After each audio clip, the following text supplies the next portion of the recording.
Sasa vile nimekuwa nikikuja, mimi nikaambiwa ati hapa Sirisia hatuwezi kanyaga ati mpaka mjumbe akupatia ruhusa. Mimi nikafikiria, nikaona hii Sirisia siko Bungoma. Si nyinyi yeye anatafuta kiti yake mumchague kama mjumbe tena, sio? Mumwambie kiti ya gavana pia awaachie nyinyi, muko na akili ya kujua gavana mgani mwenye kutosha, sio ya kushurutishwa. Alafu ananitukana isekwa anamulekwa hadi mimi kilo yangu haitoshi kama ya kurukuru. Acha atanipiga ngumi na mkono moja nivunjike. Watu we Sirisia. Bali bama ibalara.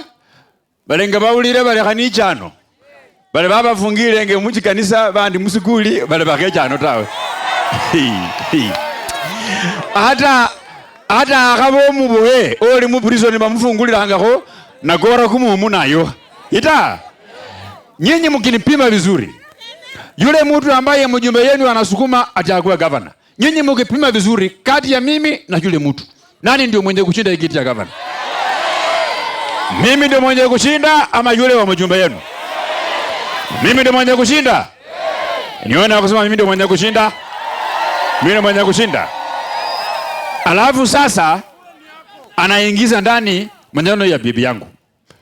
Bibi yangu atafuti kuwa governor ya Bungoma.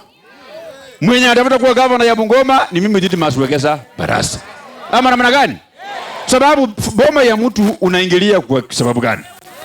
Mtu wako na bibi yake ametafuta, wewe hata kama ni mwembamba, kama ni mnono, ni mwenyewe ametafuta, ni mwenye kupikiwa na ule bibi. Wewe utafute uhangaika na ule, si ndio? Alafu anaongea maneno mengine mimi sijui. Kuna vitu mbili mwanaume huwezi kufanya. Kitu ya kwanza kuingilia wanawake. Kitu ya pili kuiba mahindi.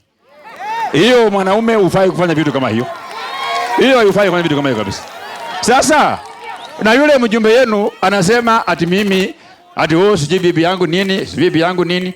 Unajua hata yeye akifikiria yeye ndio mwanaume kamili, aenda afanye DNA ile watoto yake aone kama pengine hata mwingine sio wake.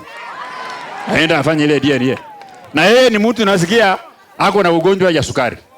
Mimi niliambiwa kama uko na ugonjwa wa sukari, transformer hawezi kufanya kazi. Sasa kati na mimi nani mwenye kukaa kusaidiwa kufanya ile majukumu ya nyumbani? Wewe ukiwa na ugonjwa wa sukari, injini haiwezi fanya kazi. Hata ukigurumishe hawezi kuguruma. Hata usukume wa jump start hawezi kuguruma. Sasa yeye ndio maana Biblia inasema ujitoe mboni kwa macho yako ndio utoe mboni kwa macho ya mtu mwingine. Siko na maana hiyo? Yule mjumbe yenu mimi sitaki kuingilia. Kama mmepanga kumrudisha, hiyo ni shauri yenu. Yeye ndio mwenye kufanya campaign, yeye ndio mwenye kuleta manifesto, lakini kiti ya governor hata ashirikiane na nani mapema asubuhi ndio mbeleka nyumbani.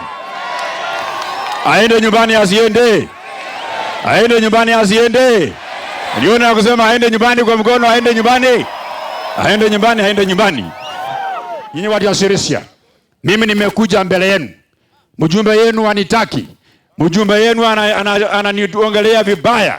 Mimi sina shida na yeye, nimemwachia Mwenyezi Mungu. Mwenyezi Mungu mwenyewe atamjibu kwa siri, kwa uwazi, wananchi wakiona. Kweli si kweli? Mtasimama na mimi? Tutembee pamoja. Nione kusimama na mimi. Nione kusimama na mimi. Kusimama na mimi.